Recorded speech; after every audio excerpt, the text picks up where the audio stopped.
Hola a todos, nosotros somos Typeweb. Somos un estudio mexicano de ilustración, diseño y creatividad. Tenemos un ADN digital, ya que desde nuestros inicios comenzamos a generar contenido para redes sociales. Un día podemos estar haciendo ilustraciones infantiles, al otro día experimentando con lettering y, por qué no, también diseñando para marcas globales. Hemos trabajado para Nike, Adobe, Ferrero Rocher y Corona. Nos apasiona crear imágenes e ideas poderosas y contarlas de una manera inesperada pero efectiva. Consideramos que una solución poderosa se da cuando se tiene un equilibrio entre un análisis previo bien realizado y una solución gráfica contundente. En este curso de doméstica les vamos a mostrar la metodología que hemos implementado para estructurar, desarrollar y presentar una campaña publicitaria que sea lo suficientemente poderosa para su cliente y el público en general. Como proyecto final, desarrollarás una campaña publicitaria para una marca de consumo.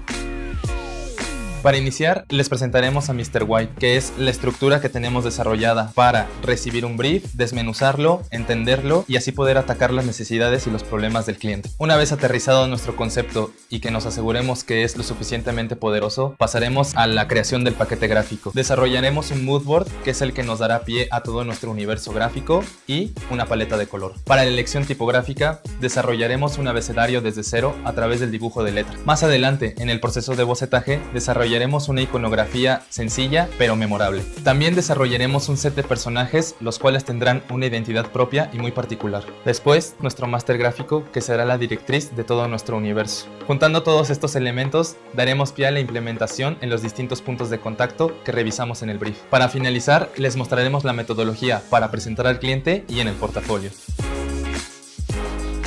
Para tomar este curso es necesario tener conocimientos básicos de Photoshop e Illustrator.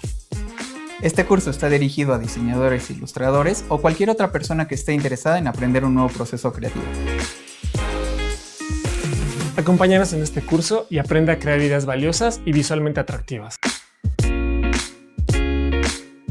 Do the type.